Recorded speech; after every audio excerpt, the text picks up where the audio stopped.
안녕하세요. 남간사관학원의 남간입니다. 오늘은 이전 영상에 이어서 공중보건학개요를 계속 이어갈 거예요. 이제 시험도 며칠 안 남았으니까 조금 더 힘내시라고 파이팅 한번 외쳐드리고 수업 시작하겠습니다. 오늘의 첫 번째는 인구구조 유형에 대한 문제인데요. 지금 인구구조 유형에 대한 문제도 여러분 시험에 상당히 자주 출제되는 문제이기 때문에 좀 구분해서 알아주시면 좋은데, 위에 이 피라미드형, 종형, 항아리형의 경우에는 전체 인구의 출생률과 사망률에 대한 얘기예요. 출생률, 사망률에 대한 얘기고, 밑에 별형이랑 표주박형은 인구 이동에 관한 문제예요. 그래서 이렇게 피라미드형, 그리고 종형, 항아리형, 이 세 가지 유형을 여러분이 쉽게 외우시려면 우리나라의 발전해온 역사를 생각하시면 돼요. 저희 나라가 이제 전쟁 끝나고 6.25 전쟁 이후에 이 피라미드형, 그러니까 후진국형이죠. 어떻게 보면 농경 사회가 바탕이었기 때문에 굉장히 아이를 많이 낳습니다. 예전에는 애를 10명씩 낳는 경우도 있었잖아요. 굉장히 많이 낳지만 보건 수준이 좋지 않아서 영아 사망률도 굉장히 높았어요. 그래서 이런 형을 보통 다산, 다사라고 합니다.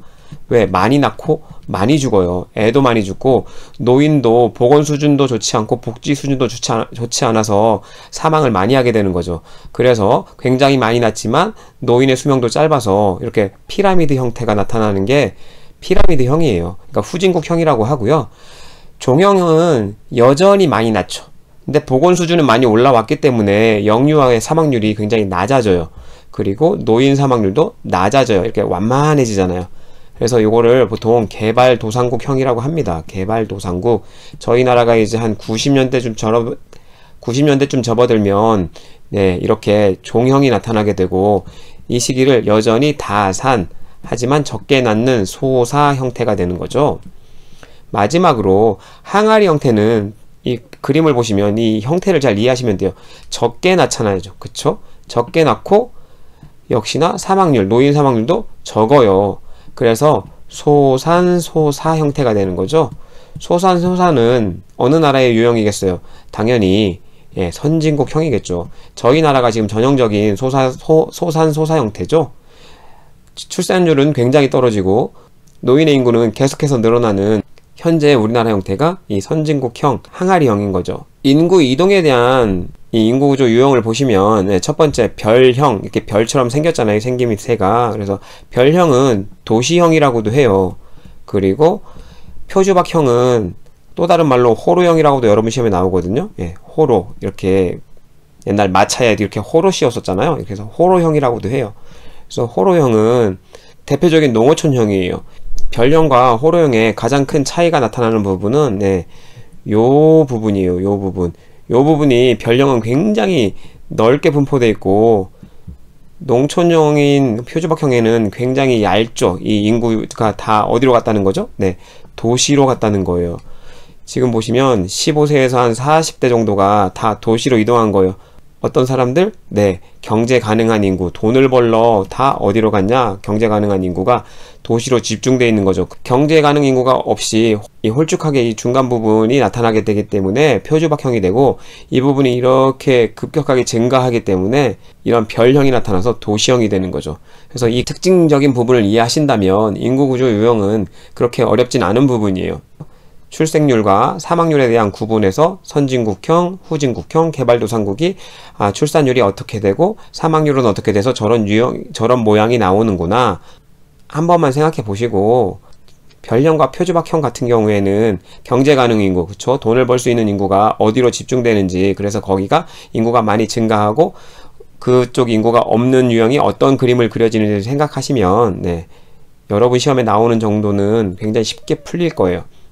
다음으로 감염 관련 용어도 여러분 시험에 간혹 출제돼요. 이런 용어는 외우지 않고도 쉽게 이해하시면 되는 부분이기 때문에 제 말씀 잘 들으시면 어렵지 않게 이해하실 수 있을 거예요. 감염력이라고 하면 여러분 감염을 일으키는 능력인데, 여러분이 생각하시는 거랑 달라요. 이 감염력은 병원력 혹은 발병력이랑 다르게 병원체가 숙주에 침입을 해서 알맞은 기관에 자리 잡고 증식하는 능력을 얘기합니다. 그래서 감염시킨다는 건 이 균이 숙주에 들어가서 자리 잡는 거예요. 자리 잡는 것까지가 감염력이고, 병원력, 또 다른 말로는 발병력이라고 하는 것이 여러분의 몸에 들어가서 자리 잡은 이 병원체가 현성 감염을 일으키는 능력을 병원 감염이라고 하는 거예요. 현성 감염은 전형적인 그 증상이 나타나는 감염 형태를 이야기해요.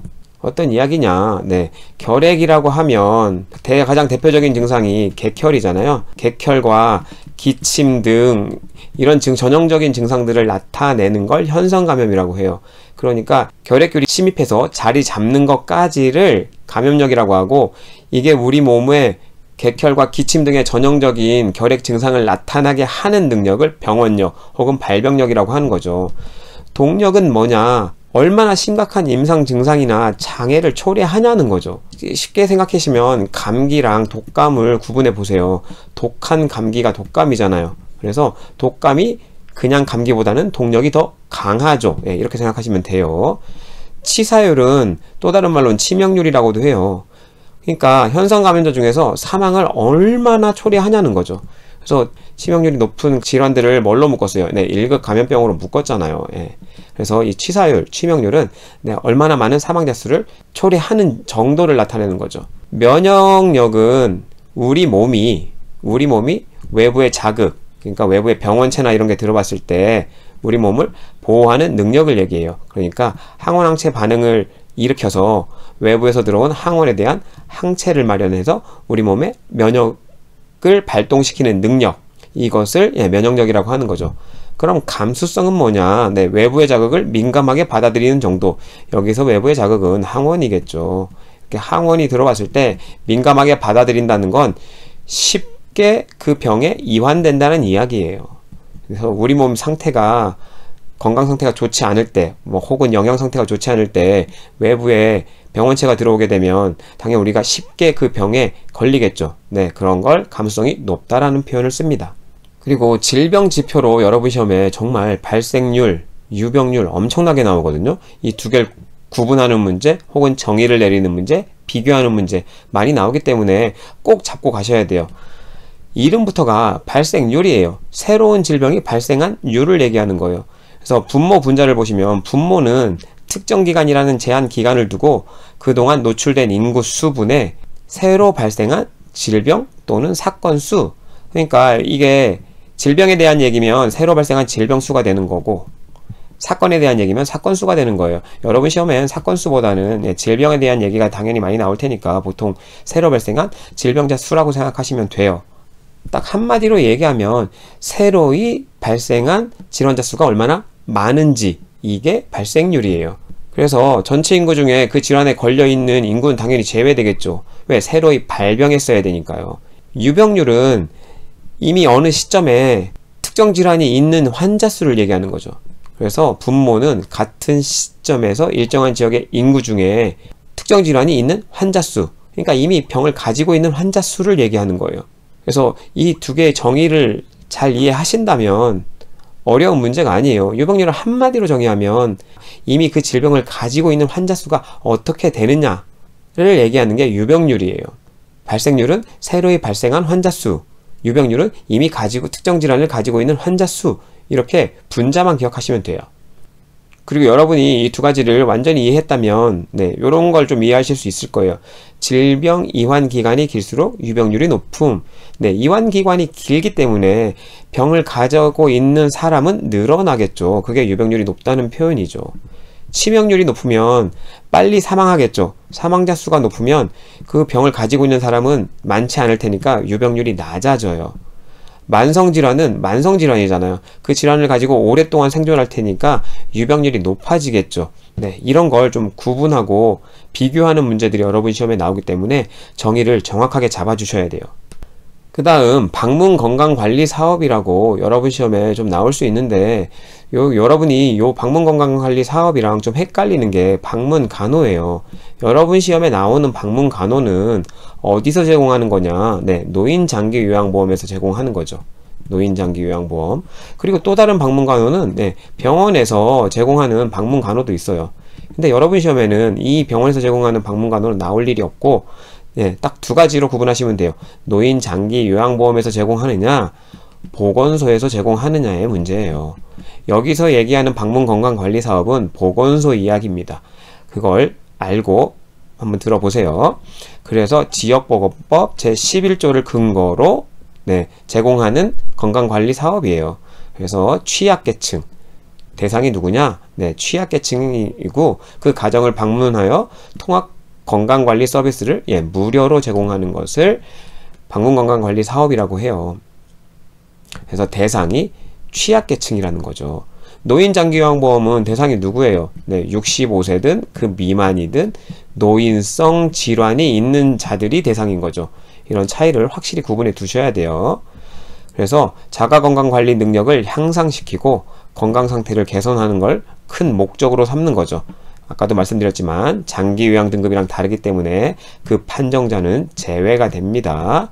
그럼 서비스 내용은 뻔하죠. 건강위험 요인 및 건강문제를 스크리닝하고 질환별 건강문제를 관리하고 간호용품을 지원하고 운동, 영양, 재활, 구강관리 및 통합보건교육을 제공해서 건강유지 증진 혹은 질병이 있다면 잘 관리하도록 하는 게 방문건강관리 사업의 주 내용이에요.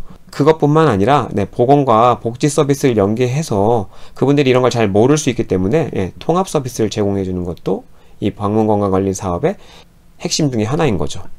그와 비교해서 노인장기요양보험제도의 방문간호는 뭐냐? 장기요양보험 대상자에게 제공하는 거라는 거죠. 위에서 간단하게 말씀드렸어요. 방문 간호 지시서에 따라서 서비스를 제공하게 되는 거죠.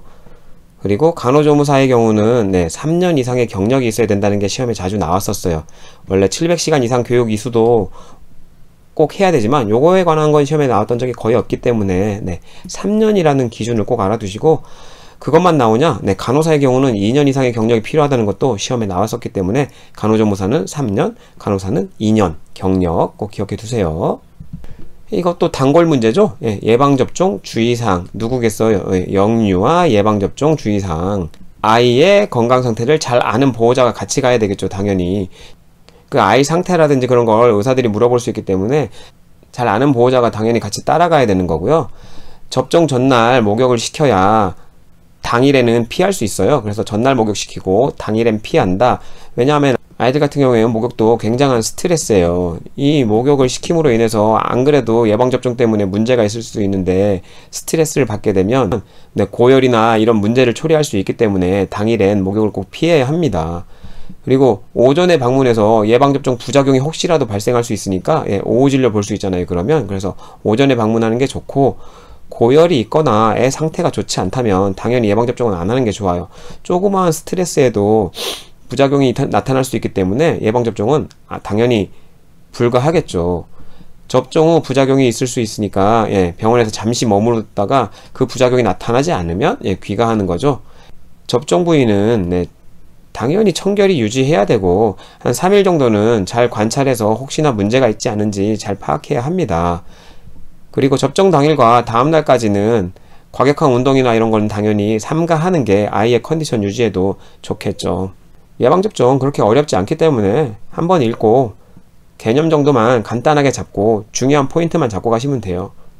전날 목욕시키고 당일엔 피하고 오전에 방문해서 열이 없는 오전에 방문해서 혹시나 문제가 되면 오후 진료를 볼 수 있다는 거 정도. 그리고 접종 후 급성으로 부작용이 나올 수 있기 때문에 잠깐 머물렀다가 문제가 없을 때 귀가하라. 이 정도만 기억하시면 크게 무리가 없습니다. 오늘 영상은 여기까지로 마무리하도록 하겠습니다. 다음엔 더 좋은 영상으로 찾아뵙도록 하겠습니다. 감사합니다.